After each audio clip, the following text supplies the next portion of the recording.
The rain hit the road like it meant it. A man in a worn grey jacket stood at the front of a broken-down car on a dark, empty stretch of highway, hands deep in the engine bay, flashlight in his teeth, doing what he always did. Fixing something that wasn't his problem. He didn't know her name yet, she didn't know his. But she was standing beside him in the rain, holding an umbrella over a stranger's hands, and neither of them could have explained why. Somewhere across the city, a bank was counting down his last 14 days. Somewhere in a boardroom, a man with a gold watch and 30 years of patience was making a phone call that would cut that number to 5. And in a restaurant neither of them wanted to be in, a table for 2 was waiting for the exact same blind date. They just didn't know it yet. The notice had been sitting on that workbench for 6 days. Darius hadn't moved it, hadn't thrown it away, hadn't done what Renee kept telling him to do, which was call somebody, talk to somebody, stop pretending he could carry this alone. He just left it there, under a coffee mug ring stain, next to a wrench he'd used that morning to pull a cracked head gasket off a customer's truck. $40,000, 14 days, those were the only numbers that mattered right now.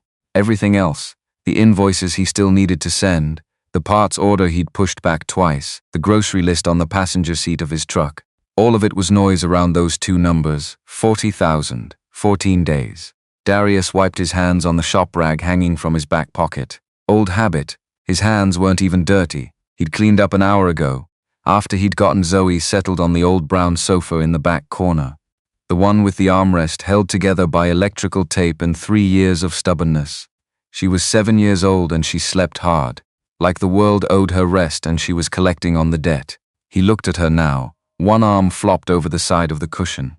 Her Lego spaceship, 3 weeks in the making, according to her very serious project updates at dinner, sat on the floor beside her, balanced on a paper plate so it wouldn't collect dust. She'd explained that engineering decision herself, Dad. Spaceships don't like dust. It gets in the thrusters. He'd kept a straight face. Barely, now in the quiet of the shop with the fluorescent light buzzing overhead and rain beginning to tap against the roll-up door, he let himself smile, just for a second. Then it went away. He looked back at the notice.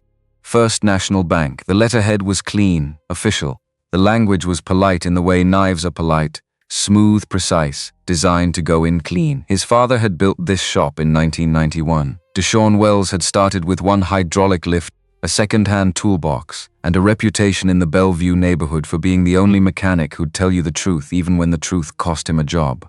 Wells' restorations had grown from there, not fast, not flashy, but real. 22 years of real, and now it was 14 days from being swallowed whole. Darius's eyes moved to the job log on the corner of the workbench. He'd been going through it earlier, checking which accounts still had open balances, which customers he could call about pending work. Most of the names he knew by heart. Mr. Curtis and his F-250, the Delacroix family's minivan, old Mr. Elwood Pruitt, who'd brought in a '84 Cadillac DeVille 3 years back with a transmission problem that had turned into a $2,000 job he could only pay $312 toward. Darius had marked it paid in full anyway. Mr. Pruitt had shaken his hand at the door and said something that hadn't made full sense at the time. Something about a box in his closet and the right person in the right moment. Darius had filed it away under things he didn't understand yet. He understood most things eventually. He closed the log, looked at the notice again. His phone rang. Renee. He let it ring twice. Then picked up, because if he didn't, she'd drive over. That wasn't a theoretical threat. She'd done it before, twice. And both times she'd brought food he didn't ask for and opinions he didn't want and was right about anyway. You on your way, she said. No greeting, to where? Don't do that to me. The restaurant, the date, the thing I have spent 3 weeks arranging because I need $40,000, Renee. Silence. Then so softer. I know a blind date is not going to. I know that too. Her voice dropped, lost its edge. But you've been in that shop every night for 3 months, and you look like a man who's forgotten there's anything outside of it. This woman, her name is Camille. She's smart, she works hard, and Jade says she hasn't been on a date in over a year because she can't find anybody who isn't intimidated by her. Sound familiar? Darius said nothing. She's not going to fix your bank problem, Renee said. I'm not delusional. I'm just asking you to go eat a meal with another human being. That's it? Can you do that? He looked at Zoe, still sleeping, still trusting the world to hold still while she did. I'll drop Zoe at yours in 20 minutes, he said. Bless you, Renee said. Wear the grey jacket. I only have one jacket. Then wear it like you mean it. He hung up. He looked at the notice one more time, folded it, put it in his jacket pocket instead of leaving it on the bench. Some things you carried with you, even when you didn't want to, especially then. The rain had been building all day. By the time Camille reached the Mercer Island bypass, it was serious. Real northwest weather, the kind that didn't announce itself, just arrived and intended to stay. The Firebird moved well. She'd forgotten how it felt. The particular combination of power and age, the way the engine communicated every surface of the road, the way it demanded real attention. Modern cars insulated you from everything. This one didn't believe in insulation. She took the back route because the interstate traffic alerts were already red. She knew the island roads well enough from years of driving them in her grandfather's time. She was through the worst of the curves when the car spoke, not gradually. Not a warning shimmy. One hard mechanical shudder, a sound from the engine bay like something being grabbed, and then nothing. No power, no response. The car coasted to the shoulder and stopped. Camille sat there, the rain hammered the roof. She reached for her phone, no signal, one bar, then none, then one again, as if the network was enjoying itself. She tried Jade, nothing, tried her driver, nothing, tried 3 times and got silence so complete it felt deliberate. She set the phone on the passenger seat. She was on a back road on Mercer Island with no signal, no security, and a car that was not moving. Her security team was at the building, waiting for her to arrive home. She had told them she was going directly there, which meant she had chosen, freely, to be completely alone on a dark road in a storm. She thought about that choice. It seemed worse now than it had at 6:15. She pressed her palms flat against the steering wheel and breathed. Okay, think. The car was dead. She was alone. The road was empty. She could wait and hope someone came by, or she could. Headlights swept across her rearview mirror. A truck, heavy, moving slowly as it came around the curve, then slowing further when the driver spotted her car on the shoulder. The truck pulled in behind her. Hazard lights came on. Her hand moved to her bag. Not dramatic, just practical. A figure got out of the truck and walked toward her in the rain. Tall, moving with purpose but not speed. He pulled his jacket collar up and jogged the last few steps. He tapped the glass. She lowered the window 2 inches. The cold came in immediately. Wet asphalt, pine, rain. She saw him clearly in the wash of light from his hazards. Late 30s.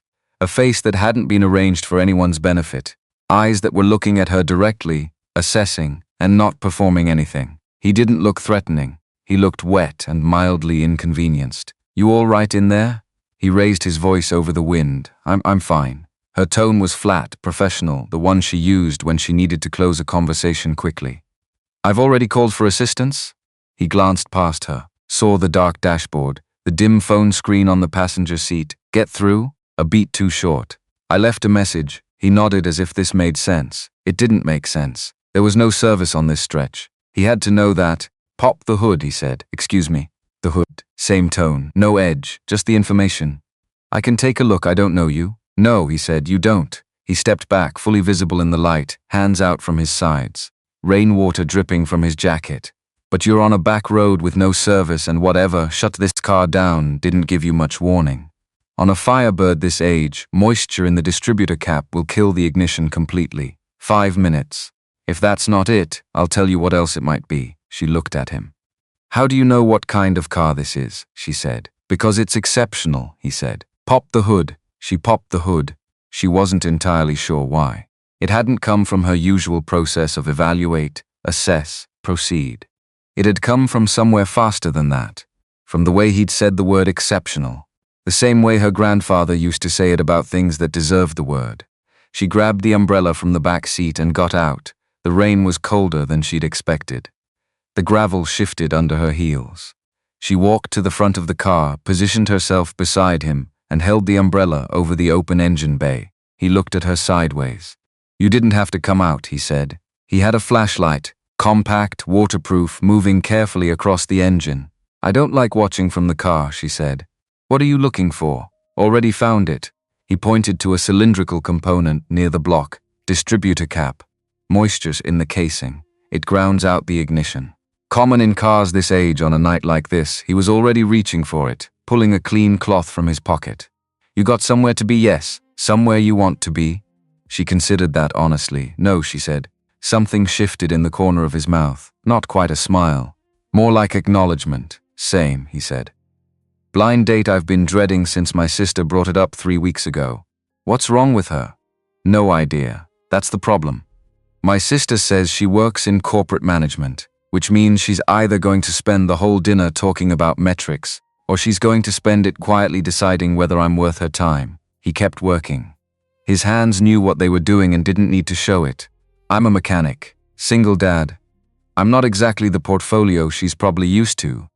Camille was quiet for a moment. Maybe she's just tired, she said. He looked up. This corporate management person, she said. Maybe she's not calculating anything. Maybe she's surrounded by people who want something from her every hour of every day, and she's hoping that for once someone will talk to her like she's just a person. He held her gaze. Rain hitting the umbrella above them, the engine bay gleaming in the flashlight between their hands. Maybe, he said. He looked back down, finished reassembling, tightened the last connection, closed the hood. Try it, he said. She got back in, put the key in, turned it. The Firebird coughed once. Offended, she thought, at being asked, and then caught. The engine opened up into that low American sound she'd grown up hearing across dinner tables and driveways, and she felt the whole car settle into itself. She got out again. He was putting the flashlight away. She reached into her bag and found a card. So you know where to send a bill, she said. He looked at it. Didn't take it immediately. I'm not going to bill you, you should. I stopped a car for 5 minutes on the way to a dinner I was dreading, he said. If I started billing for things that saved me from something worse, I'd have to charge myself twice a day. He took the card, read it. His expression didn't recalibrate the way she was used to. No shift, no inventory. He just took in the name the same way he'd taken in the engine, steadily without performance. Camille Harrington, he said. Yes. He tucked the card into his jacket. I'm Darius. Take the corners slow the rest of the way. Roads are bad. Thank you. Darius, good luck with the dinner you're dreading, he said. Good luck with the corporate manager, she said. He went back to his truck. She got back in the Firebird. She watched his headlights move out onto the road and disappear ahead of her into the dark.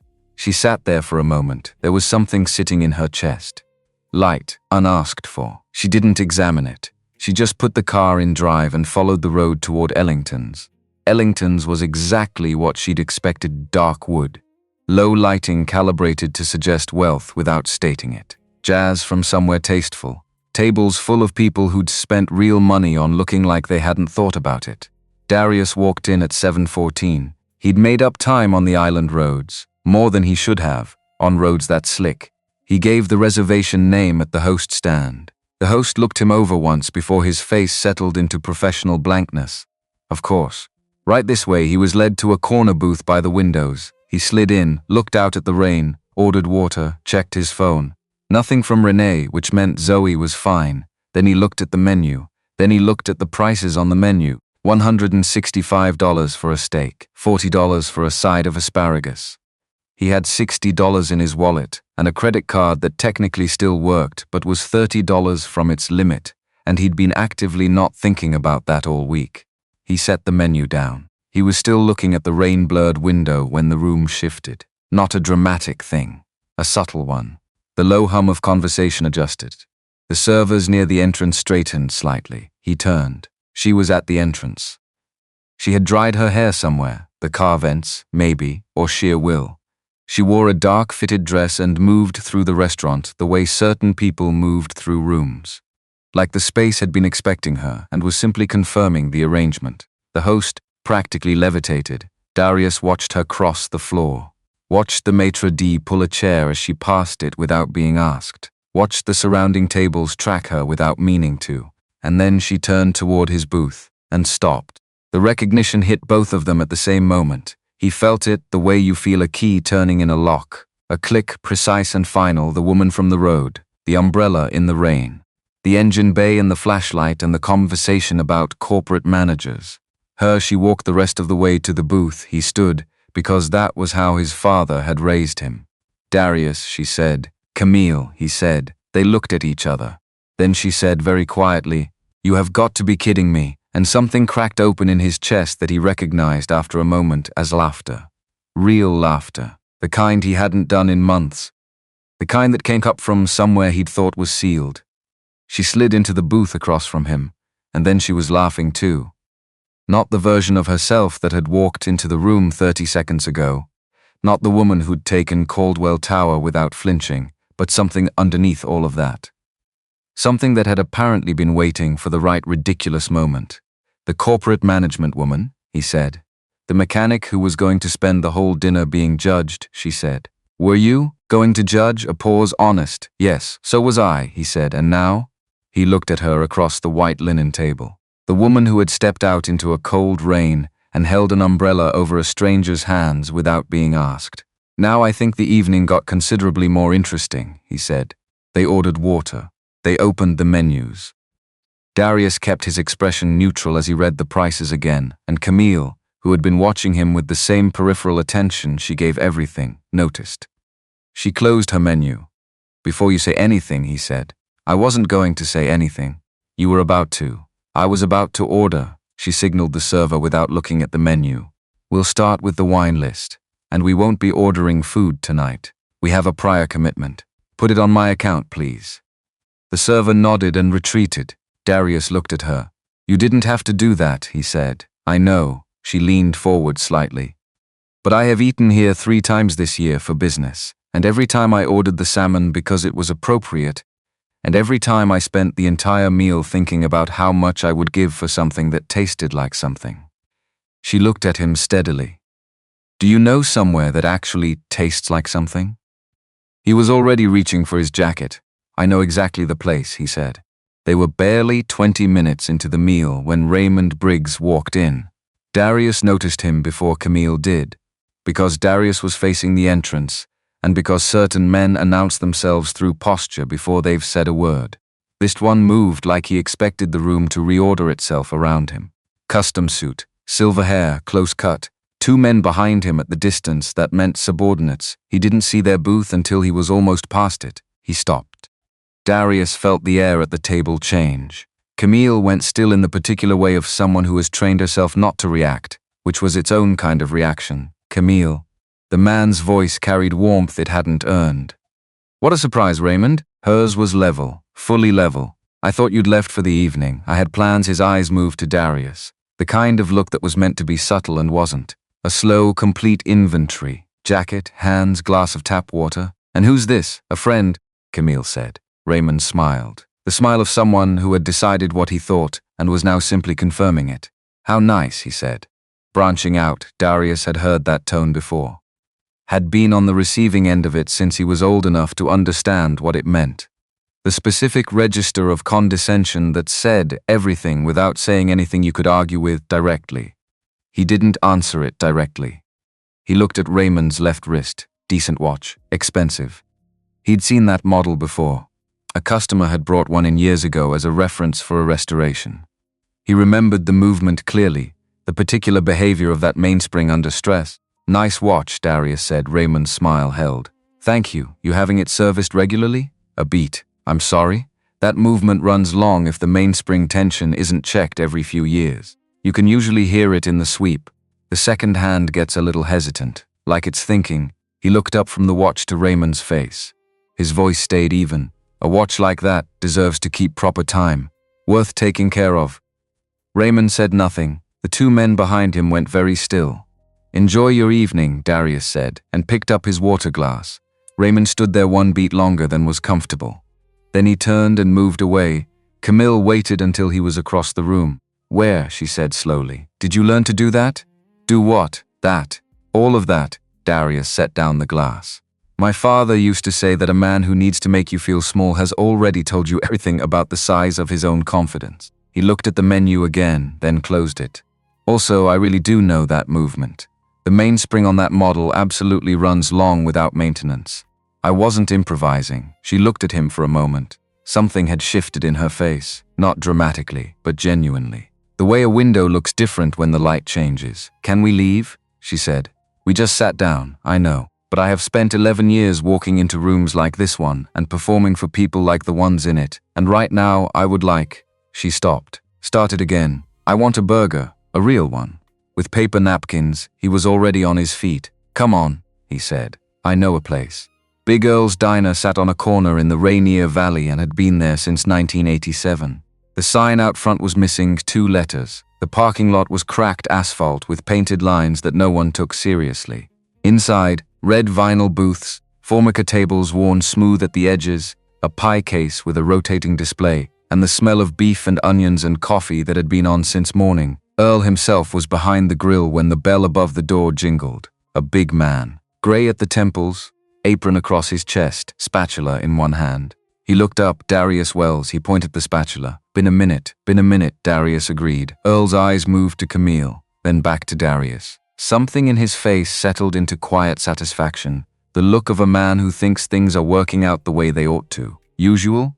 Earl said. 2 of them. Extra bacon on both. They slid into the corner booth. The vinyl squeaked. The table had a crack running through the center, sealed with old wax. Camille settled into the seat and looked around. And something in her face changed, loosened. Like a door opening somewhere she hadn't known was closed. This, she said, is the correct choice. The burgers arrived large, the kind of construction that required a plan before you attempted it. Earl set down a bottle of hot sauce and 2 mismatched mugs of coffee without being asked. Camille looked at the burger, picked it up with both hands, and took a full bite. She didn't say anything for a moment. Then she set it down and looked at the ceiling. Okay, she said quietly. Okay, Darius watched her. Good? I ate here in my mind approximately 40 times tonight while I was looking at the Ellington's menu, she said. I didn't know this place existed until 8 minutes ago, but I've been waiting for it all year. He smiled, actually smiled. The first one that had reached his eyes since she'd walked into the restaurant and tilted his entire evening sideways. Earl's been using the same beef supplier since 2003. Tried to switch once. His regulars noticed in a week. That's loyalty, she said. That's knowing what you've got, he said. And not letting someone talk you into trading it for something shinier. She wrapped both hands around the coffee mug and looked at him across the cracked formica. And then, slowly, in the way that happens when the performance gets stripped away by circumstance and bad weather and a shared experience of absurdity, they started to actually talk. She asked about the shop. He told her about his father, about the way Deshaun Wells had built the business, not by being cheapest or fastest, but by being honest, by telling customers the truth, even when the truth cost the shop a job. He told her about the first restoration he'd completed on his own, a 1967 Mustang belonging to an older man named Mr. Grayson who had bought it for his wife in 1968 and never sold it after she passed. 4 months of work. The morning Mr. Grayson drove it out with the engine running clean, and the paint the way it had looked in the dealership lot. The man had sat in the parking lot for 10 minutes before getting out. Just sitting in it. He said he was listening to it, Darius said. He said she used to hum along to the radio when they drove, and the car sounded like the background to that. Camille was quiet. Did it? She asked. When you finished it? I don't know what it sounded like then, Darius said. But it sounded right. He looked at the coffee mug. That's why I can't. He stopped. Started again. That's why I can't just walk away from the shop. It's not the name on the sign. It's 20 years of people bringing me things that matter to them. That deserves something back. What's happening with the shop, she said. Not intrusively. Just directly. Like someone who had already heard the shape of a thing in the spaces between what he was saying. He told her about the notice, the 40,000, the 14 days he hadn't planned to. It came out the way pressure finds a crack, not because he chose to, but because the pressure had been there for 6 days, and she was the first person in 6 days who had listened to him, like what he said mattered more than what she was going to say next. She didn't offer to fix it, didn't reach for her phone, didn't do any of the things that people with resources reflexively do when they hear a number like that. She just listened. All the way through. Then she said, "What happens to Zoe if the shop closes?" "We figure it out," he said. "We always figure it out. But you'd rather not have to. I'd rather show her that some things are worth fighting for. That you don't just let go of what matters because it gets hard." She looked down at her hands around the mug. "My grandfather started the company," she said. "Harrington Global. He built it from a single property management office in the Central District. 2 employees, 1 copier, a lease in a neighborhood everyone told him was wrong." She paused. "He died when I was 20. I took over at 24 because no one else was going to, and I have been running it for 8 years. She looked up. Most nights I go home to an apartment that costs more than most people's annual salary, and I stand at the window and I think, he built something, I've managed something. She stopped. Those aren't the same thing. The diner moved around them. Earl's Grill, the quiet conversation from a booth near the door.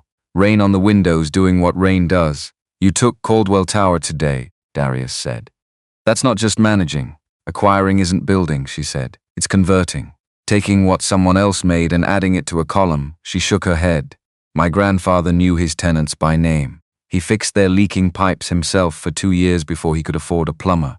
She looked at Darius. You know your customers, I know their cars, he said. Same thing, mostly, she smiled. Not the one she'd walked into Ellington's wearing. The real one, the one that hadn't been arranged. They sat in the diner until close to 2 in the morning, through 3 refills of coffee that neither of them needed, and a conversation that moved between their childhoods and their failures, and the quiet dreams they rarely said out loud. Earl wiped down every other table in the place and looked at the light switches with increasing longing, but he didn't rush them. Some conversations you don't interrupt. When they finally stood up, Camille reached for the check. Darius let her, not as surrender, as proportion. She had saved them both from a restaurant that would have cost him $60 and 2 hours of discomfort, and 3 cups of Earl's coffee seemed like a reasonable exchange. Outside, the rain had dropped to a mist. The street was quiet. His truck was at the corner. Her Firebird was 2 blocks down. They stood on the sidewalk. I'm glad I stopped, he said. She looked at him. For the car? For the car, he said. And everything after. She nodded. Slow. Something careful in it, and something genuine underneath the careful. Drive slow, he said. The roads are still bad. She walked toward her car. He walked toward his truck. He didn't look back. Some things you didn't need to watch leave to know they'd been real. He sat in the truck for a moment before starting the engine. Just sat, the shop keys in his hand. The foreclosure notice folded in his jacket pocket, $40,000. 14 days. The numbers hadn't changed, but something else had. Something without a precise name, sitting in his chest like the first moment an engine catches after a long repair. Not fixed, not yet, but running. He started the truck and drove home through the quiet, wet streets of the city, back to collect Zoe from Renee's. She was asleep on the couch with the Lego spaceship on the coffee table beside her like a sentry. He carried her out to the truck, buckled her in. She murmured once, didn't wake. He drove home, put her to bed. Went back to the kitchen and stood there in the dark for a long minute. Then he turned off the light and went to bed too. For the first time in 6 days, he didn't sit at the table first and run the numbers. 3 days. That was how long Darius went without calling, not because he lost the card. It was on the workbench, slightly bent at one corner from being in his jacket pocket all night, sitting next to the coffee mug and the socket set and the job log he filled out every morning. He could see it from the lift. He could see it from the desk. He could see it from basically any point in the shop because the shop wasn't large, and the card was cream-colored, and he was aware of it the way you're aware of something you've decided not to think about. He didn't call. He told himself it was practical. He had a foreclosure notice in his desk drawer, and a business that needed every hour he could give it, and a daughter who needed the rest. He told himself that a woman like Camille Harrington existed in a different city than the one he lived in, even if they were technically in the same zip code. He told himself that one good evening was a good evening and not a beginning, and that mistaking one for the other was how people got hurt. He told himself a lot of things. None of them were the real reason. The real reason was simpler and harder to say out loud. He had sat across from her at Earl's until 2 in the morning and talked more honestly than he had talked to anyone since his father died. She had listened the way people listen when they're actually hungry for the conversation. Not waiting for their turn, not filing information for later use. Just present. Completely. And that had moved something in him that he didn't have room for right now. Want was manageable. He was good at setting want aside. He'd gotten very good at it over 4 years of running the shop alone, and raising Zoe alone, and carrying the weight of his father's legacy alone, and not making a public event of any of it. Want was a thing you acknowledged and then put back in the drawer, but connection had a different weight. And Darius didn't have room right now for anything that heavy, so he opened the shop at 7 each morning and worked through the afternoon. He picked Zoe up from school at 3:15 and brought her back to set up in her corner with her Lego and her library books while he finished the day. He made dinner, put her to bed, sat at the kitchen table with the account books and ran numbers that still didn't add up regardless of how he rearranged them. Then he went to sleep and did it again. On the morning of day 3, his phone rang while he was under a customer's truck replacing a cracked exhaust manifold. He heard it from under the chassis, let it go once. Then something in the back of his mind pushed him out. He grabbed the phone off the workbench. Not Camille. First National Bank, he answered. The voice on the other end was measured. Professional. The kind of measured that people trained into themselves when they were delivering information they'd rather not have to explain. The timeline had changed. Not 14 days anymore, 5. Darius stood in the middle of his shop with the phone against his ear and the exhaust manifold still on the floor and let the man explain that an internal review of his loan file had identified risk factors requiring an accelerated resolution timeline. He asked what risk factors. The man said he wasn't able to share specifics of the internal review process. He asked who had requested the review. That information, the man said, was also not available to him. He thanked the man, because his father had raised him to be polite even when politeness was the most difficult possible response. He thanked the man, hung up, and stood there. 5 days. He was 9 days short of $40,000, and now he had 5 days instead of 14, and no explanation he could get anyone on the phone to give him. He didn't panic. Panic was only available when someone else was holding things together while you fell apart, and there was no one else. There was just him. And Zoe in the back corner, carefully fitting the port thruster assembly onto the hull of the spaceship, explaining something about fuel efficiency to the shop cat that had arrived in February and never left. He watched her for a moment, then he called Renee. Renee arrived in 22 minutes. She came through the back entrance the way she always had since she was 16, and came to help their father on weekends. She set her bag on the workbench, looked at Darius's face, and said nothing for a full 10 seconds. Tell me, she said. He told her. The call, the 5 days. The internal review he couldn't get any information on. Renee was quiet through all of it. Her face did the thing it did when she was thinking fast and not ready to say what she was thinking. Then she pulled out her phone. I need to make some calls, she said. Renee, you have a better idea right now? He didn't. She went out the side door. He went back to the truck.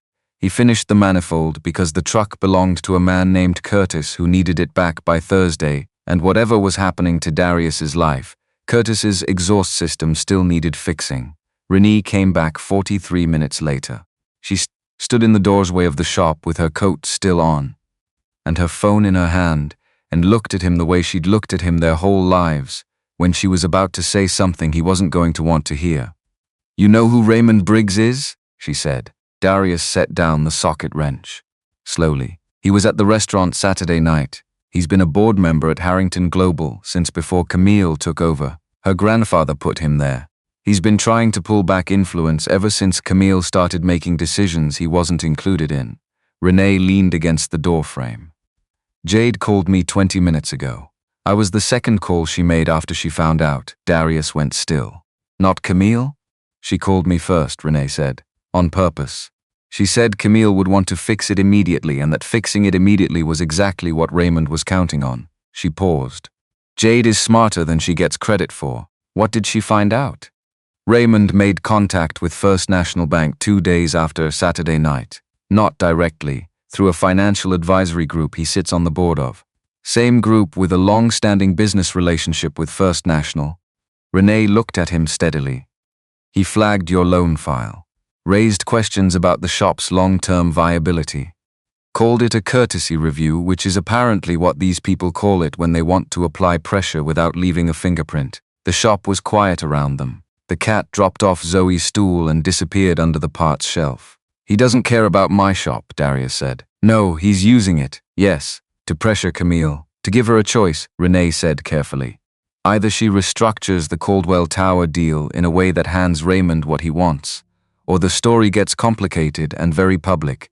CEO in a new personal relationship with a man whose business loan is being squeezed by a bank connected to her board. He doesn't need the story to be true. He just needs it to be possible. Darius breathed through his nose. Even. Slow, Camille doesn't know yet, he said. Jade is going to tell her tonight. She wanted to have the full picture first. He looked at the truck in the bay, at the manifold he'd just replaced, at the clean torque marks on the bolts. Darius, Renee stepped into the shop. You need to call her. I'll handle it. With what? You've got 5 days and 40,000. I'll handle it, he said. My way. Renee looked at him the way she'd been looking at him since they were children. The look that meant she understood him completely and found that understanding occasionally maddening. Your way, she said. Yes. The way where you'd rather solve the problem alone than let someone who has the means to help actually. That's not what this is. Then what is it? He turned and faced her. If I call her right now, she fixes it. She picks up a phone and she fixes it because she has the power to, and because that's what people with that kind of power do when the problem is in front of them. And then what?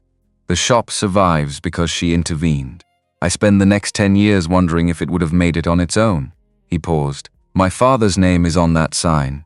I'm not going to save it by turning it into someone else's rescue project. Renee was quiet for a long time. So what's the plan? She said finally. I'm working on it. She looked at him, nodded once, the way she did when she disagreed but had decided to respect the decision anyway.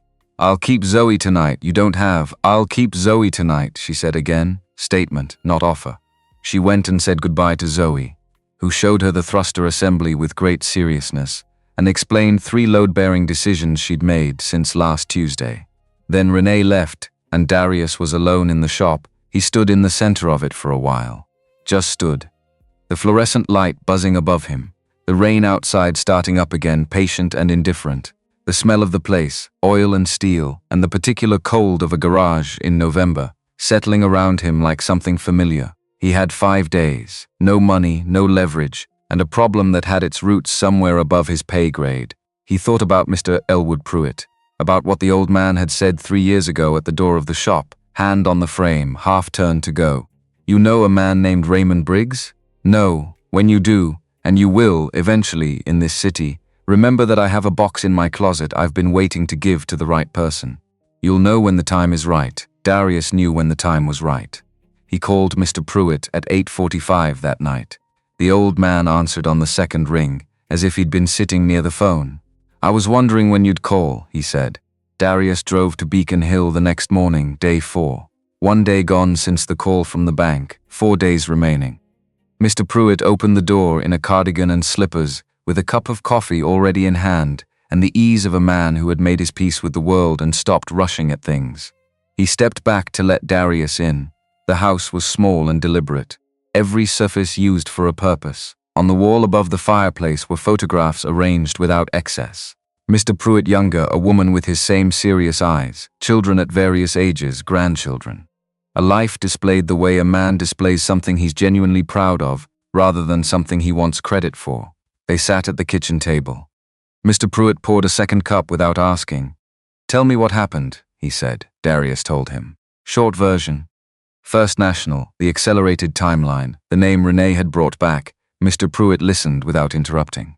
When Darius finished, the old man stood up, went to the hallway closet, and came back with a shoebox. Not a metaphor. An actual shoebox, Florsheim, the brand his grandfather used to wear, with a rubber band doubled around it. He set it on the table. I worked in property management for 22 years, Mr. Pruitt said, sitting back down. Retired in 2009.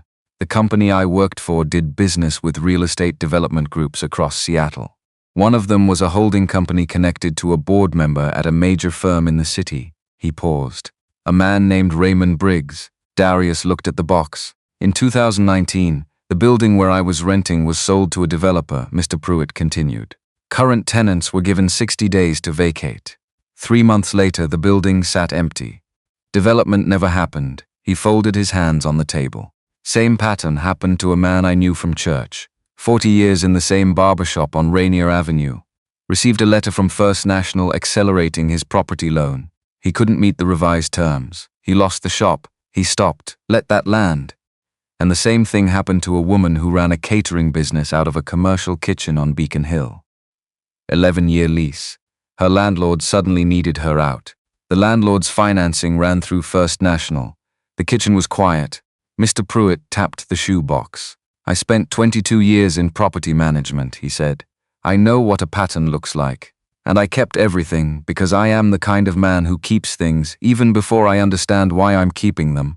Darius reached out and lifted the lid. Inside, printed emails, letters on company letterhead, contracts with highlighted clauses, dates going back 4 years, names appearing across documents that had no surface connection to each other, numbers that told a story when you read them in sequence, not a theory, not speculation. A paper trail laid by a man patient enough to wait for someone who would know what to do with it. These are copies, Mr. Pruitt said. Originals are in a file cabinet in my garage.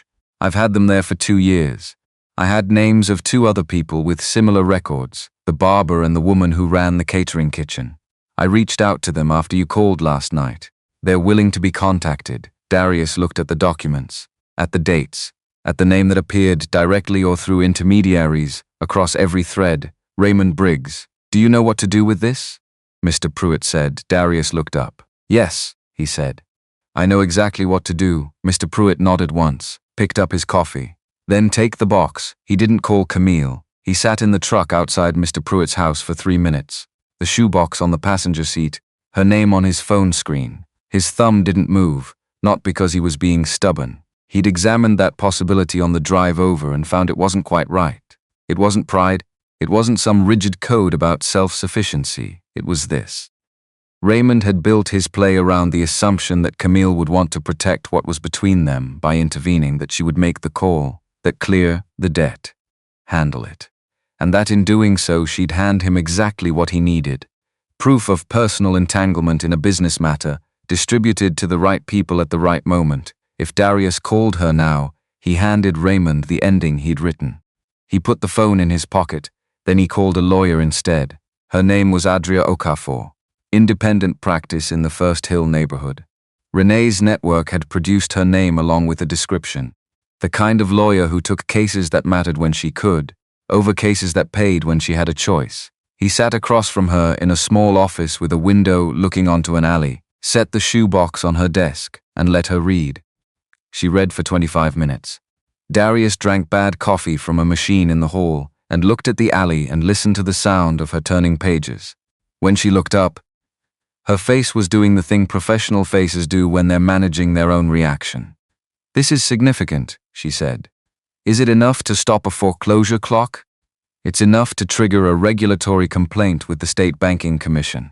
Once that's filed and accepted, the foreclosure proceedings face an automatic stay pending review. She looked back at the documents. That's not a guarantee. But given the pattern here, 3 prior cases, documented, with named parties willing to cooperate, it's likely. She paused. I also have a contact at the Puget Sound Record business desk. She covers financial regulation and has been looking for exactly this kind of documented story for 2 years. Darius leaned forward. How fast? If I reach her today and the other 2 parties are reachable and cooperative. She looked at the box again. 48 hours, maybe less. He had 4 days left. 48 hours was more than enough. Do it, he said. He stood up. She stood up. They shook hands. He walked down the stairs and out onto the street. The air was cold and wet. The sky the same flat gray it had been for 4 days. He stood on the sidewalk with his hands in his jacket pockets and breathed. He had built the case himself. Quietly, on his own terms. Not from the position of someone being rescued or leveraged. From the position of a man who knew his own shop and the community around it well enough to find the people who'd been hurt the same way. He got back in the truck and drove to the shop. He had a full afternoon ahead of him, 2 cars waiting Zoe to pick up at 3:15. A job log to fill out. He had work to do. He was good at work. Camille found out at 11 o'clock that night. She was in her home office, 31st floor. The kind of quiet that only comes that high up, above the city noise, with the rain against the glass and no one waiting on her to be anything. She'd been on calls until 9, read through reports for 2 hours after, was just beginning to think about sleeping when her phone lit up. Jade, she answered. I need to tell you something, Jade said, and I need you to hear it before you react. Camille set down her pen, closed the folder she'd been marking up. Tell me, Jade told her, all of it. Raymond's contact with First National, the advisory group connection, the accelerated timeline on Darius's loan, the mechanism of it, not illegal in one glance, but deliberate, targeted, designed to use a personal connection Camille hadn't fully examined yet as a pressure point. Camille sat very still. How long have you known, she said. I found out today, Jade said. I've been trying to figure out how to tell you since 3 o'clock this afternoon. Why didn't you call me at 3? A pause. Because I knew what you'd do at 3. Camille was quiet. You'd call Raymond, Jade said. Or you'd call the bank. 2 calls, maybe 3, and you could clear the whole thing before midnight. And that would feel like helping. She stopped. But Raymond's play depends on exactly that. He needs you to make that move. Conflict of interest. Personal entanglement in a business loan tied to your company's banking relationships. He doesn't need it to be criminal. He just needs it to look compromising in front of the right 4 board members. Camille closed her eyes. She had seen the board clearly the moment Jade started speaking. She was already 3 moves ahead, which meant she had already seen the move Raymond wanted her to make. The move dressed up as protection that functioned as a trap. She also could not stop thinking about Darius in the diner, about the way he'd talked about the shop, about his father's name on the sign, about the particular weight a man carries when he's decided some things are worth the cost of carrying them. He doesn't know yet, she said. About Raymond. About any of it, probably not. I should tell him, Vic. Not to fix it, she said. She opened her eyes, looked at the rain on the window. Just to tell him. He deserves to know that someone decided to use him as a piece on a board he never sat at. Jade was quiet for a moment. Okay, she said. But not tonight. Tonight you let me do more digging on what Raymond is actually trying to accomplish with the board restructure. Because I think the Caldwell Tower play is the surface, and there's something underneath it we haven't seen yet. There's always something underneath it with Raymond, Camille said. Yes, Jade said. There always is. After she hung up, Camille sat in the chair for a long time. She thought about Raymond Briggs, about the years she'd spent navigating around him, absorbing his resistance, filing his edges down, managing the friction he created. She'd been practical. Her grandfather had always said, pick your battles. Not every problem in a room needed a direct confrontation. Some of them just needed to be contained, but containment had a limit, and Raymond had gone outside the company, outside the board, into the life of a man who had nothing to do with any of it. A man who had stopped on a dark road in a storm and fixed her engine and not asked for a single thing in return. That was the thing moving through her now, not strategy. Something older than strategy. She knew what it was. She just didn't often let it sit in her chest unmanaged. She went to bed, looked at the ceiling, did not call the bank, did not call Raymond, did not call Darius. She didn't sleep well either, but she didn't do any of those things. Day 5. Before 6 in the morning, the story had run at dawn. Morning edition of the Puget Sound Record. Business section, front page of it. The headline was careful and factual. Bellevue businesses allege coordinated lending pressure, tied to regional developer network. Raymond Briggs's name was in the 3rd paragraph. First National Bank in the 4th. The barbershop, the catering kitchen, the displaced tenants.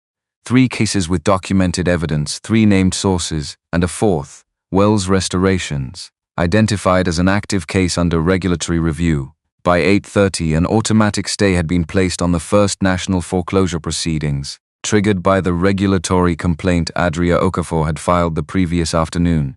Darius read the story on his phone standing in his kitchen, still in the clothes he'd slept in. He read it twice. Set the phone face down on the counter. Stood there for a moment, then he got dressed. Drove to the shop. Opened up, he was under the hood of a sedan with a cooling system leak when the side door opened at 9:15. He straightened up. Camille was in the doorway. Jeans and a dark sweater, a coat she hadn't bothered to fully button against the morning cold. No driver, no assistant. 2 coffee cups from the convenience store 2 blocks down. He recognized the logo on the sleeves, not because she couldn't get better coffee, because that was the kind of coffee that came without any statement attached to it. She had read the story. He could see it in her face. Not relief exactly, something more complicated than relief. The look of someone who has been waiting for a particular thing to happen and is now accounting for what it cost that it did. You should have called first, she said. No, he said, I shouldn't have. He crossed the shop and took one of the cups. He gestured at the 2 chairs near the workbench. They sat down. Neither of them said anything for a moment. The shop settled around them. Oil and cold metal, and the quiet of a place where work happened at a reliable pace. There's something I need to tell you, she said. Raymond Briggs. He said. She looked at him. Since day 3 Renee called me. She processed the sequence of it. Then Jade called Renee first. Before she called me, yes, a pause. Something vooved across her face, recognition, and something that might have been gratitude for the person who had seen the board clearly enough to make that call in that order. I told her not to call you, she called Renee, he said. Not you. You told her not to call you. She looked at the ceiling briefly. That is an extremely fine distinction. It really is, he agreed. I've already handled it, he said. The complaint was filed yesterday afternoon. The story ran this morning. The stay is already in effect. She went very still. I know, she said. I read the story before I drove over. She looked at him steadily. I came anyway, not to fix anything, just to be here. He held her gaze. That landed somewhere in him that he didn't immediately put language to. I know, he said. They sat with that for a moment. Raymond is going to move on me at the board level, she said. The story going public changes his calculation. He'll frame it as evidence of what he's been implying, that I orchestrated the complaint to clear a path on the board. Can he make that stick? He can try. She met his eyes. Can I ask you something? Yes, when you built this, the lawyer, the documents, the journalist, did you think about what it would do for my position? He was quiet. She watched him be quiet. He was the least performative person she had encountered in years, and his silences meant something. It wasn't about you, he said. It was about 3 people who lost things they'd spent their lives building, and about making sure it couldn't keep happening to the next person. He paused. But I knew it would probably help you too, and I'm not going to pretend that played no part in me moving fast, she nodded. Slow, that's fair, she said. I thought about calling you, he said. Every time the impulse came up, I stopped it. Not because I didn't want to, because I didn't want to call from a place of being scared. I wanted to handle it standing up. He looked at her. Does that make sense?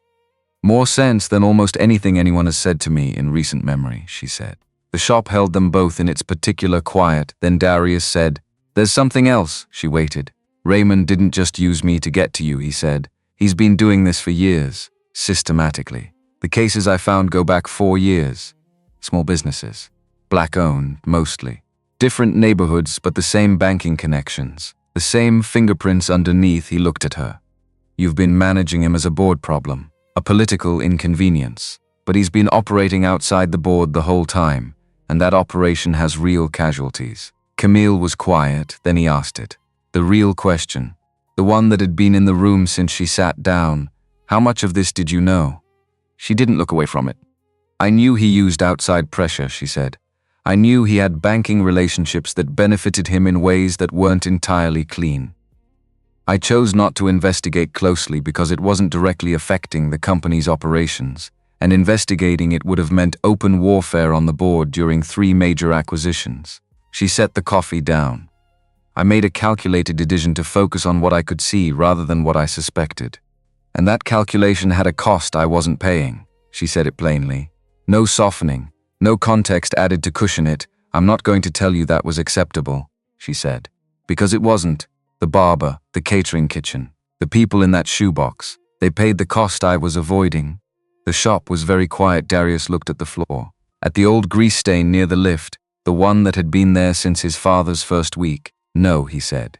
They did. They sat in that. Just sat in it. Didn't argue it smaller or explain it into something easier to hold. After a moment, she said, What are you going to do about Raymond? Already done, he said. The complaint's filed. The story's out. Whatever happens next is the regulatory process doing its work. He paused. What are you going to do? Take every document your lawyer has compiled and put it in front of the full board with a recommendation for immediate removal, she said. Not because he came after you, because this is what he's been doing with a seat my grandfather gave him. And that ends. He looked at her steadily. Okay, he said. Okay, she said. The cat came out from under the parts shelf, walked to the patch of morning light coming through the side window, sat down in it and regarded them both with total indifference. Zoe's at school?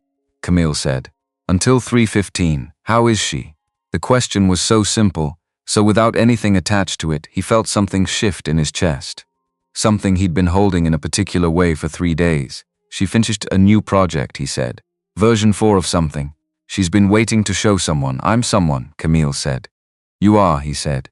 I'll tell her you're coming. She looked at him. The real smile. The one from the diner, from the road. 3 o'clock, she said.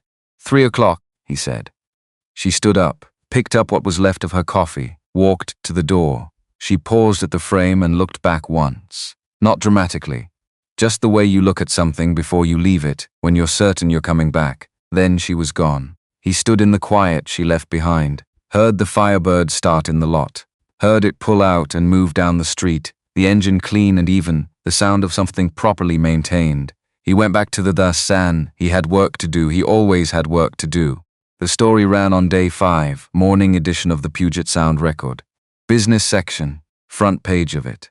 The headline was careful and factual. Bellevue businesses allege coordinated lending pressure tied to regional developer network. Raymond Briggs's name was in the 3rd paragraph. First National Bank in the 4th, the barber shop, the catering kitchen, the displeased tenants. 3 cases with documented evidence, 3 named sources, and a 4th, Wells Restorations.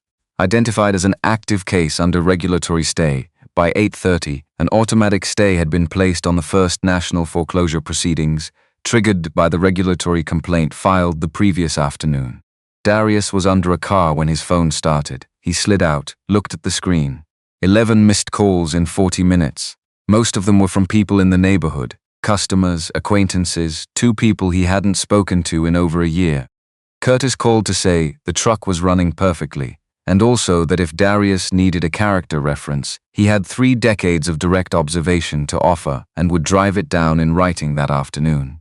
Then a number he didn't recognize. He called it back, Mr. Wells, a woman's voice, clear and direct. "It's Adria Okafor. I know who you are," he said. "I wanted to let you know we've had 2 additional parties reach out this morning after seeing the story.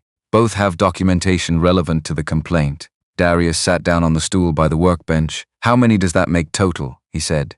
6, she said. A pause, "Mr. Wells? This is a substantially larger case than either of us understood. When you walked into my office." He looked at the workbench, at the coffee mug ring, at the drawer where he'd put the foreclosure notice, folded face down on day 4. He hadn't touched it since. "What happens next?" he said. "The regulatory review opens formally today. First National faces an examination of its lending practices in connection with the advisory group. Raymond Briggs has a problem that is no longer contained within a single boardroom." She paused. "And you built this yourself. I want you to know I don't take that for granted." He sat with that for a moment. After he hung up, he stayed on the stool for a while. The shop was quiet. Zoe was at school. The cat was somewhere behind the parts shelf doing whatever it did back there. The morning light came through the high windows and lay across the floor in long strips. He thought about his father, about Deshaun Wells, who had built this place from 2 hands and a second-chance lease, who had told the truth when the truth cost him, who had believed that a shop could be a moral statement as much as a business. "You don't just fix the car," Deshaun used to say. "You fix what people trusted you with. The car's just the thing they handed you. What they actually gave you is more than that." Darius had taken the shop when his father died. The tools, the name, the clients, the knowledge of every engine type Deshaun had ever worked on. He'd thought for a long time that he'd taken everything. He understood now that he'd taken the thing underneath it too. He just hadn't been sure until this week. He got up, put on his work gloves. The F-250 in the bay needed its front axle checked before Curtis's pickup appointment. The car behind it was a job he'd taken on yesterday, a sedan with a cooling system leak he'd diagnosed over the phone and hadn't had time to get to yet. He had work to do. He went and did it. He worked through the morning with the radio on low and the side door open an inch for the cold air and the particular satisfaction of a problem being addressed one piece at a time. He did not think about Raymond Briggs. He did not think about the board meeting that Jade had told Renee was being called for tomorrow morning. He did not think about what Camille was doing right now in her office 31 floors above the city. He thought about axle clearances and cooling system pressure and the correct torque spec for a front wheel bearing on a 2019 sedan and the sound a properly seated seal makes when the job is done right. At 3:15, he drove to Zoe's school. She came out in her coat with her backpack and her lunchbox and the expression of someone who had been waiting to talk since approximately noon. She got in the truck and immediately said, "Dad, I have a new idea for the shop." "Tell me," he said. She told him, all the way back. About the window she wanted to add to the customer waiting area, floor level to ceiling, so people could watch the work happening in the bay without being in the way. about how watching was not the same as being bored but waiting was, and therefore a window was a business improvement. He listened the whole way. When they pulled into the lot, he cut the engine and sat there for a second. "You know what?" he said. "I think that's a good idea." She looked at him with the expression of someone who knows they're right and is choosing to be gracious about being agreed with. "I know," she said. He got out. She got out. She went straight to a corner, set up her current project, and got to work. He went back to the sedan. The cooling system job took another hour. When it was done, he stepped back, wiped his hands, and listened to the engine run for 90 seconds. Smooth, even. No spike in the temperature gauge. He turned it off. He went to the desk, opened the drawer, took out the foreclosure notice. He looked at it for a moment. $40,000. The date at the top, the language polite as a knife. He folded it again, put it back, not because it was resolved. It wasn't resolved yet. Banks moved slowly even when they were wrong, and resolution had its own timeline separate from the truth. But the clock had stopped, and the shop was still here. And tomorrow, in a boardroom on the 32nd floor of a building he'd never been inside, something was going to happen that he'd helped make possible. Not because he'd been leveraged into it, not because someone had pulled him toward it, but because he'd gone to an old man's kitchen table on Beacon Hill and listened, and understood what he was being given, and done something with it. That was enough for tonight. He turned off the shop lights, locked up, took Zoe home, made dinner, let her explain 3 more features of the window proposal over her plate, put her to bed, stewed in the kitchen in the quiet, then he went to bed too. The board meeting was called for 10 o'clock. Raymond Briggs had requested it himself. That was the first thing Jade told Camille when she called at 7 in the morning, while Camille was standing in her kitchen in the grey early light, holding a coffee mug with both hands and watching the fog sit low and heavy on the water below. "He filed the request last night," Jade said. "After the story ran, what grounds? Executive conduct and conflict of interest. He's coming in with a prepared package." A pause. "Vic, he's had at least 4 conversations with board members this week that we don't know the content of. He needed a majority to call an emergency session, and he got 4 conversations. 4 board members who had heard Raymond's version of events before they heard hers, who had nodded and said the right things on the phone and then voted yes to convening." Camille set the mug down. "Who's in the room?" she said. "Full board. All 8. Get me the complete Caldwell Tower vote record going back 18 months. Every email, every meeting minute where Raymond abstained, objected, or requested modifications, and everything Adria Okafor has filed with the Banking Commission, already printing. It'll be on your desk when you get in." "Jade, yes. Don't call Darius." A pause on the other end. Shorter than Jade wanted it to be. "Okay, this one is mine," Camille said. He handled his. "This is mine." She hung up, finished her coffee standing at the window. The fog was the kind that sat with intention, the kind that didn't burn off until noon. She went to get dressed, the right clothes. Not the armor she reached for when she needed to perform authority, the suit that said, "I have already won before we begin." Instead, the charcoal jacket and the fitted pants and the simple heels. The clothes that said, "I am entirely prepared, and I have not broken a sweat." She looked at herself in the mirror, 32 years old. 8 years running a company her grandfather built from a property management office with 2 employees and a copier that jammed every 3rd print job. 8 years of being the youngest person in the room, the only woman in most of them, and the one everyone was quietly waiting to see stumble. She had not stumbled yet. She drove herself to the building. She walked through the lobby without stopping. Took the elevator to the 31st floor, picked up the documents Jade had left on her desk, read through them for 25 minutes with a pen in her hand, and the city coming into focus through the windows as the fog began slowly to lift. Then she took the elevator to the 32nd floor. The boardroom was the highest room in the building. Her grandfather had designed it that way. He used to say, "The room where decisions are made should look out over everything those decisions affect, so the people in it remember what they're actually deciding about." She remembered that when the elevator opened, she walked in at 9:58, 8 board members around the long table. The room had the specific charged quiet of people who had already been talking and had stopped when they heard the elevator. Raymond was at the far end, not his seat. His seat was mid-table, to the left, but he'd taken the position that faced the door, the one that made you walk toward him when you entered. She noted it. Said nothing about it. She took her seat at the head of the table. "Thank you all for coming on short notice," she said, level, unhurried. "Raymond, you called this session. The floor is yours." Raymond placed both hands flat on the table. He was dressed with unusual precision. Dark suit, no pocket square, the Patek Philippe on his left wrist. He had the bearing of a man who had rehearsed the opening and was now delivering it on the correct day. "Thank you, Camille," her first name. Deliberate. An equalizing move she recognized from negotiations. "I've called this session because the story published this morning in the Puget Sound Record represents a governance issue this board needs to examine directly."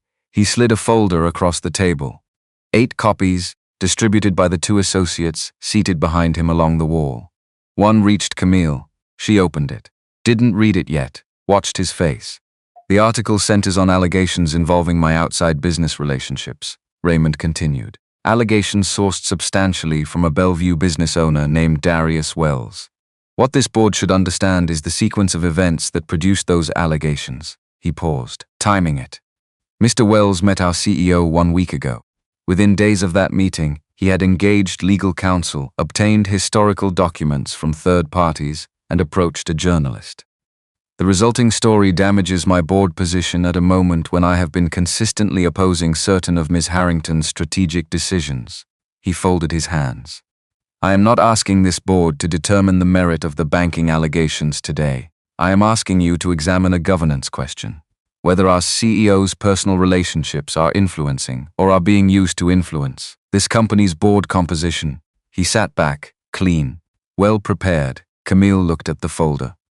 She had run through versions of this argument for the past day and a half. Raymond was not wrong that the sequence looked concerning at the surface. New personal connection, convenient timing. Board member under pressure precisely when he had been opposing her most actively. Surfaces were Raymond's medium. He had spent 30 years working them. She was about to respond when the door opened behind her. The room turned. The security staff at the door was saying something, then not saying it, then stepping back. Darius Wells walked into the boardroom. He was wearing the gray jacket, the same one from the restaurant, from the road in the rain. From the morning he'd sat in the customer chair in his own shop and told her she was the most honest person he'd talked to in years. He had a folder under his arm and the expression of a man who had made a decision and was not revisiting it. He looked around the room without rushing. 8 board members, Camille at the head, Raymond at the far end. He did not look like he was in the wrong place. Camille looked at him. She had not called him, had told Jade explicitly not to call him, had believed, going into this morning, that she would handle this alone the way she handled most things, from the front without reinforcement.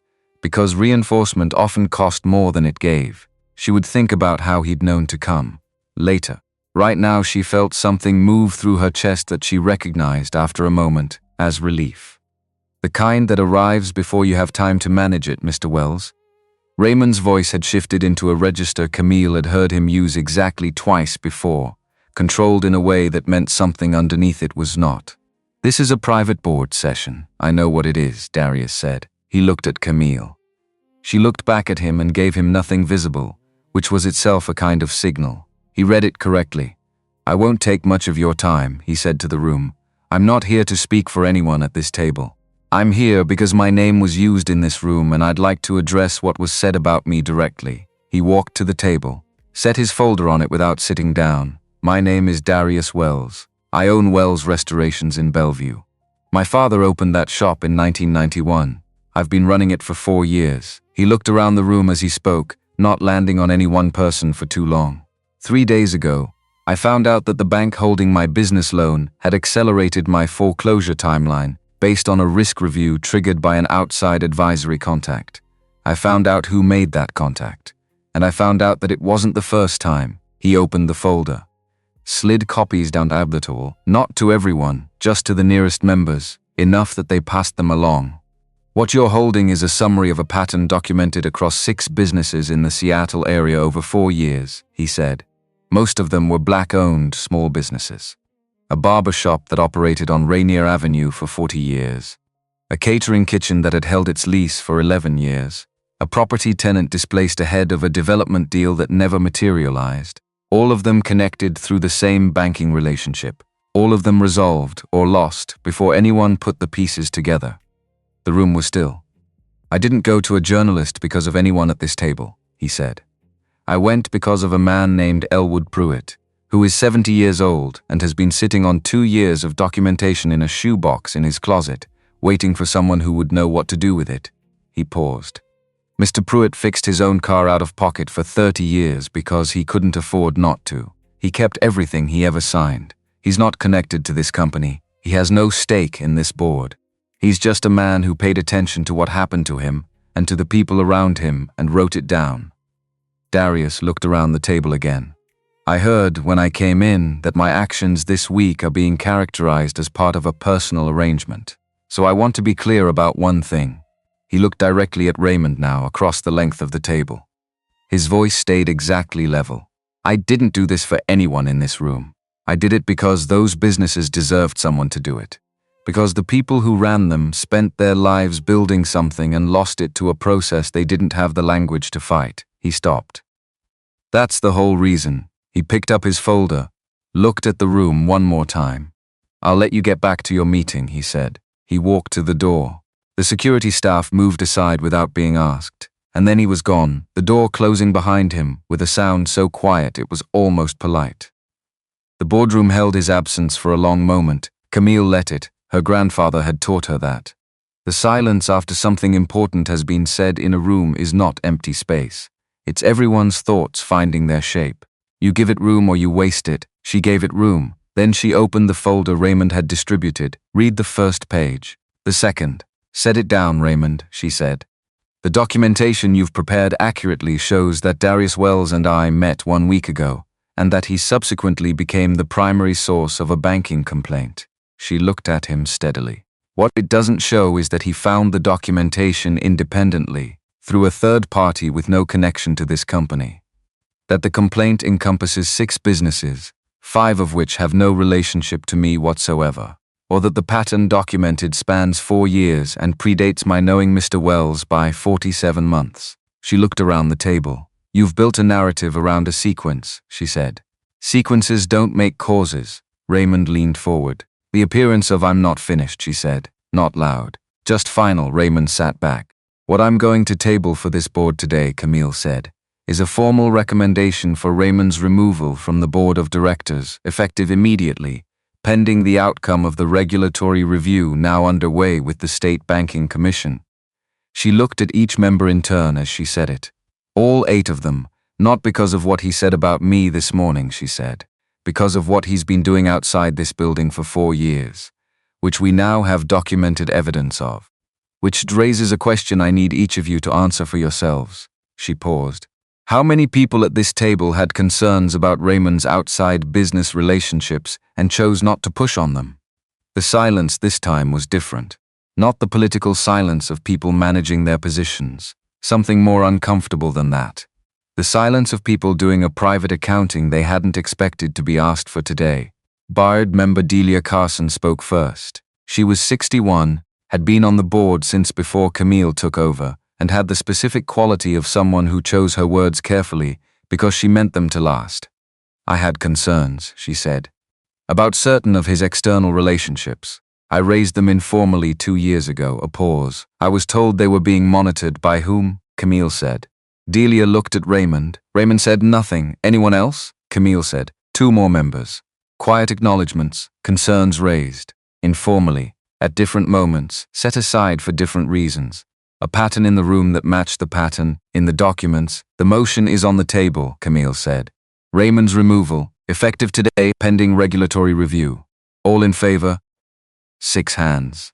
Out of 8, Raymond did not raise his. Gerald Marsh, the member nearest the door, abstained with the expression of a man who had already weighed which side to be wrong on, and had chosen the one he thought history might be more forgiving about. He would spend the next month reconsidering that calculation.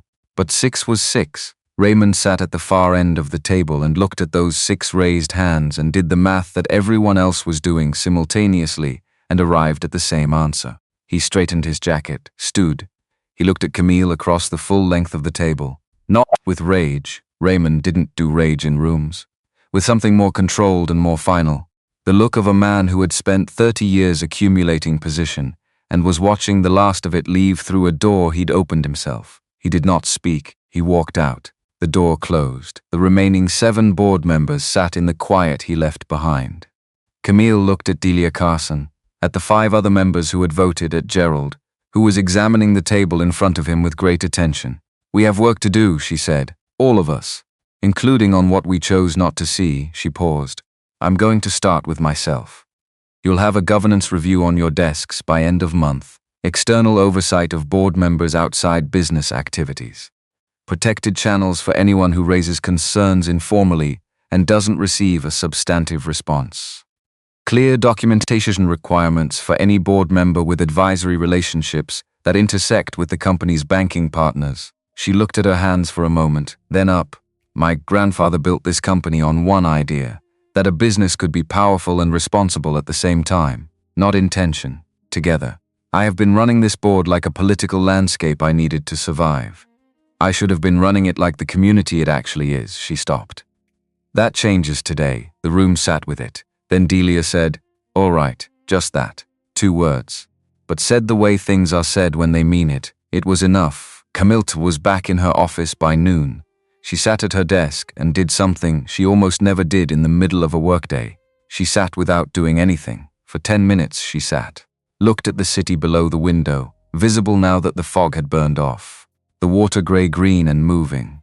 The buildings catching light. Then she called Darius. He picked up on the second ring. "How did you know?" she said. "Jidge called Renee," he said. "Renee called me." She closed her eyes. "I specifically told Jade not to." "She called Renee," he said.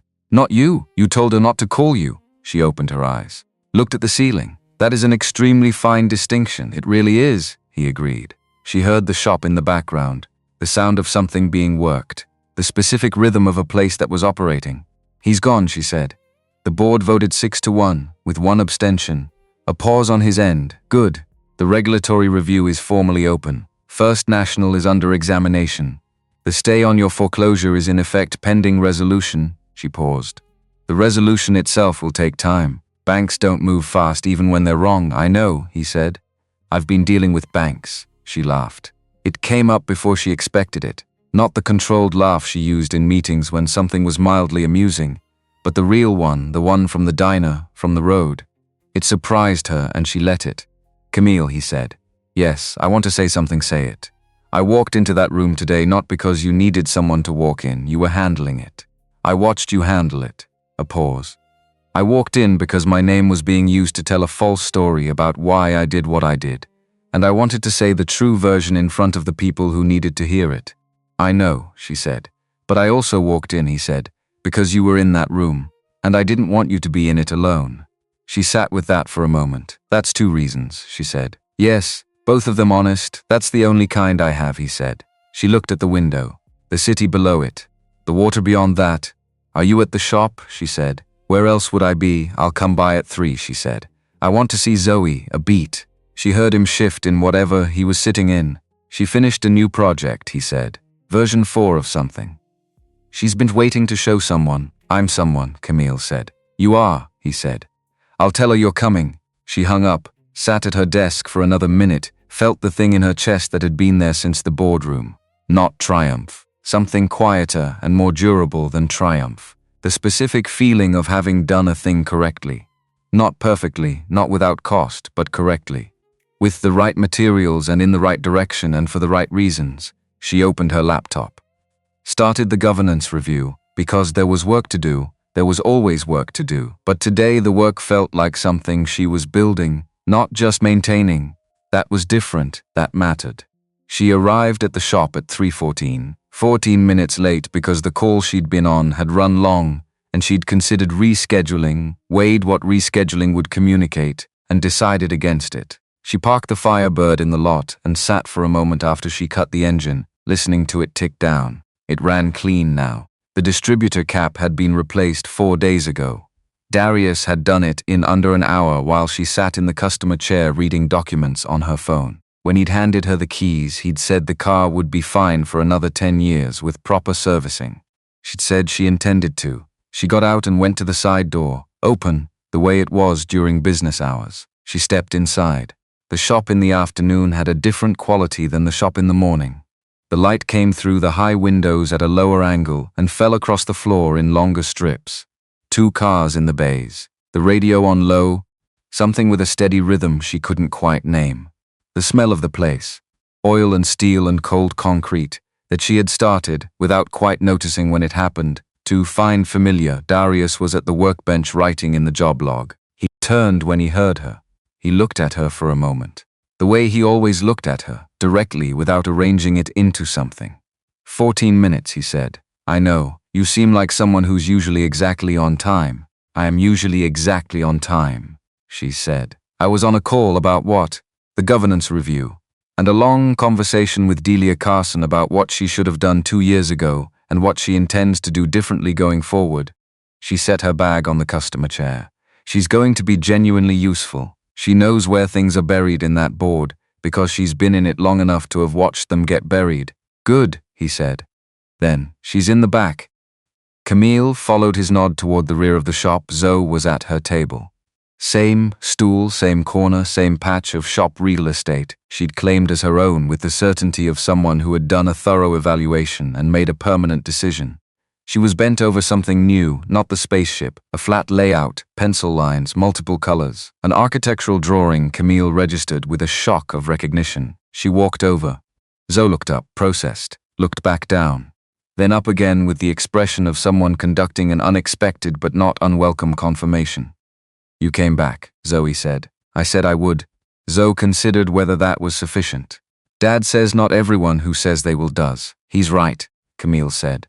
But I meant it. Another moment of assessment. Then, you can sit. No second stool. Camille looked at the concrete floor, not clean, marked with the history of the work done above it, looked at her clothes and sat down. Zoe blinked at her. You're sitting on the floor, Zoe said. Yes, it's not clean, I see that. Your pants are going to. Zoe, Camille said. What are you building, a beat? Then Zoe turned the drawing around. It was a shop. Her father's shop, rendered in a 7-year-old's precise and earnest hand. A floor plan with notations. Lift here, parts storage here, customer area here, and in the customer area a large rectangle labeled window to bay in green crayon, with a small arrow pointing to it and the word important underlined twice. It's the improved version, Zoe said. Version 4. The window is new. I added it this week. Tell me about the window, Camille said. Zoe sat up straighter. This was clearly the part she had been waiting to explain to someone who would take it seriously. People who are waiting for their car are bored, Zoe said. But if they could see what was happening to their car, they wouldn't be bored. They'd be interested. Because it's interesting. Also, she tapped the drawing. Dad says people should be able to see what someone is doing to their car, not just trust them. So the window makes the trust visible. Camille looked at the drawing. Your dad is right, she said. He usually is, Zoe said. Except about broccoli. What about broccoli? He thinks it's fine. Broccoli is fine, Camille said. Zoe stared at her with the specific betrayal of someone who had believed they had found an ally. Not you too, roasted, with a little oil and salt. No, Zoe said firmly, and returned to her drawing with the air of someone who had made their position clear and was now moving on. From across the shop, Darius made a sound that he was not fully successful at converting into something other than a laugh. Camille looked at the drawing for another minute, at the careful lines, at the window labeled important, at the notation in the customer area that read comfortable chairs needed. Current one's bad. She's right about the chairs, Camille said. Not quite to anyone, I know, Darius said from the workbench. She's been right about the chairs for 2 years. Earl arrived at 4 o'clock, no call ahead, no warning, just the bell above the side door and Earl himself filling the frame, big and unhurried, apron across his chest. A brown paper bag in each hand that smelled like everything right about a diner kitchen at the end of an afternoon. He looked at the room, Darius at the workbench. Camille on the floor with Zoe's architectural drawing spread between them, Zoe explaining something about load-bearing walls with a pencil in her hand. Earl set the bags on the workbench. Heard you had a week, he said to Darius. Word traveled. Curtis told me. Earl reached into the first bag without looking, pulled out a small container and handed it directly to Zoe without ceremony. Apple slices, peanut butter on the side. He'd been bringing her this since she was 4 and had never once asked if she still wanted it because the answer had never changed. Zoe took it without looking up from the drawing. Thank you, Earl. Smart kid, Earl said. To the air. He looked at Camille on the floor, at Darius at the workbench, back at Camille. Said nothing about any of it. Just started unpacking the bags. Burgers, fries, 2 containers of sweet potato soup. New soup, Earl said when Darius looked at it. Added it last month. People kept coming in cold. It's November, Darius said. Exactly, Earl said. Sit down. Eat while it's hot. They ate in the shop. Darius on the stool. Camille moved from the floor to the second customer chair without complaint. Earl took the better chair and settled into it with the ease of a man who had earned the right to sit wherever he chose. The food was what Earl's food always was. Real. Made with attention. The kind of thing that reminded you eating was supposed to mean something beyond fuel. Chair's bad, Earl observed after a moment in it. I know, Darius said. Your father always said this shop needed better chairs. He said a lot of things the shop needed. He said it needed more light, too. Earl looked up at the high windows catching the last of the afternoon. He was right about that. Darius was quiet for a moment. The quiet that came around his father's name, not grief exactly, not anymore, but the weight of a presence that had shaped everything and was still shaping it. He was right about most things, Darius said. Earl looked at him, then at Camille, then back, with the expression of a man who had known Darius Wells since he was 22 years old and borrowing tools from his father, and who was watching something happen that he recognized as good. He didn't say any of that. He picked up his soup. Some things you didn't need to name to honor them. Zoe finished her apple slices and reached into the paper bag to verify the presence of something she'd been thinking about since Earl walked in. Sweet potato pie, foil wrapped. She held it up and looked at Earl with the expression of someone confirming the terms of an agreement. This is for after dinner, she said. That's correct, Earl said. Okay. She returned it to the bag with the seriousness of someone securing an asset. I'm going to finish the window specifications first. Good plan, Earl said. Camille was watching Zoe with an expression Darius noticed because he had been, without making a production of it, watching Camille. Her face when she looked at Zoe was different from her face in every other context he'd seen her in. The edges were down. Not armor off exactly, more that there was nothing in this corner of the shop that required armor, and some part of her knew that, and responded without being asked. Earl left at 5:30. He packed up what remained, pressed the foil-wrap pie back into Zoe's hands on his way out, and paused at the door. Darius, he said. Darius looked up. Earl looked at him for a moment. Then at the shop, then back. He nodded once. That was all. Darius had known Earl for 12 years and understood what the nod meant. It meant this is right. It meant your father would have liked this evening. It meant don't overthink it. Earl left. The bell above the door settled into silence. Zoe, with the pie now open in front of her, looked at Camille with the evaluating expression she'd been deploying all afternoon. Are you going to come back again, Zoe said. Camille didn't hesitate. Yes. How often? That is still being determined. Zoe looked at her father. Dad, how often? Zoe, he said. I'm asking for the design, she said. I need to know if I should add a second chair that's actually good or just fix the one that's already here. Darius looked at the chair in question, then at Camille. Fix the one that's here, he said, and add another one.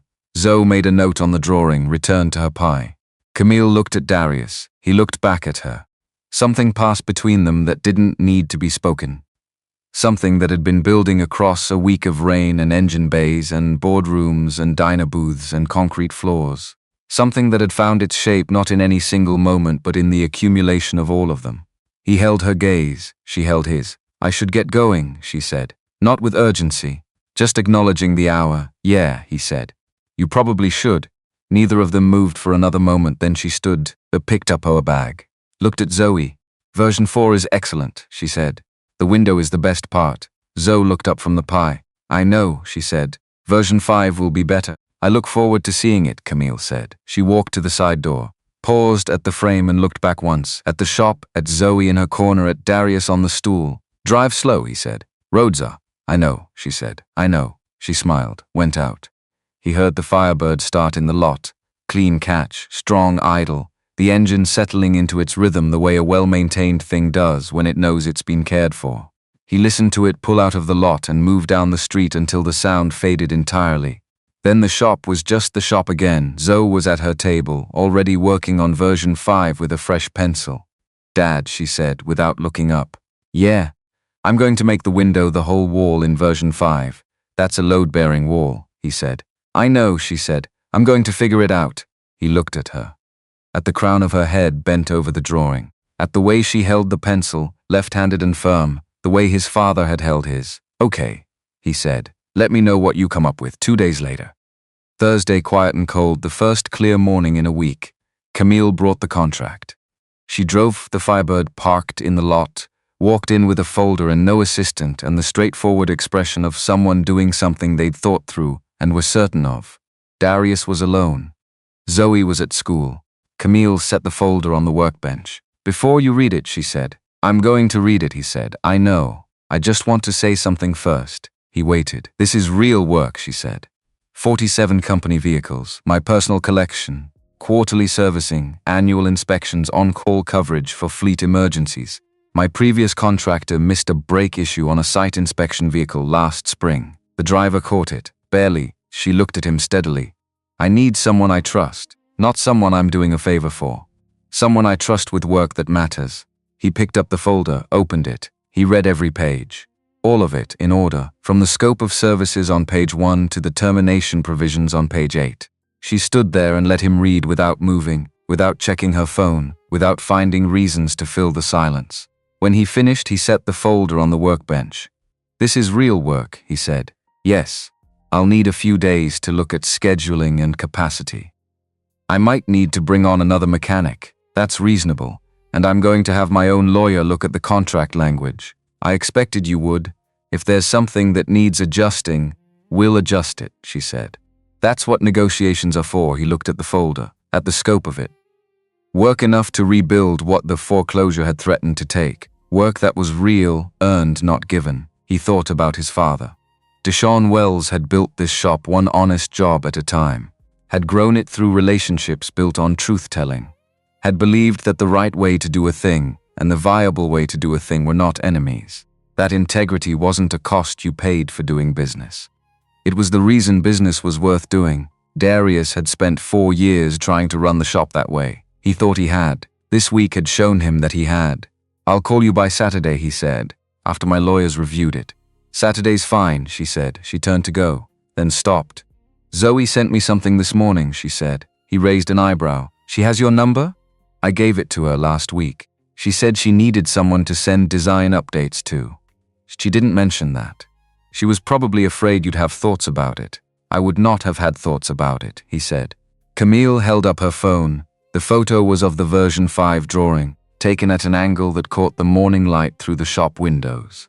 The whole north wall labeled in green crayon. Window, whole wall, figure it out. And in the customer area, where the bad chair currently sat, a new notation in Zoe's handwriting. Camille's chair, good one, already decided. He looked at the photo for a long time. When he looked up, Camille was watching him with the expression he'd come to know in the past week.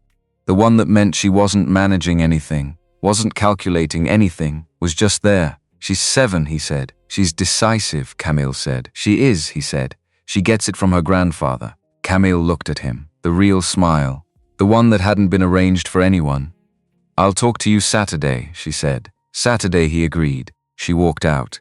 He went to the door and stood in it the way he did when he was seeing someone off. His father's habit, the simple acknowledgement that a departure deserved a witness. The Firebird backed out of the lot, pulled forward, moved down the street. He listened to the engine until he couldn't hear it anymore.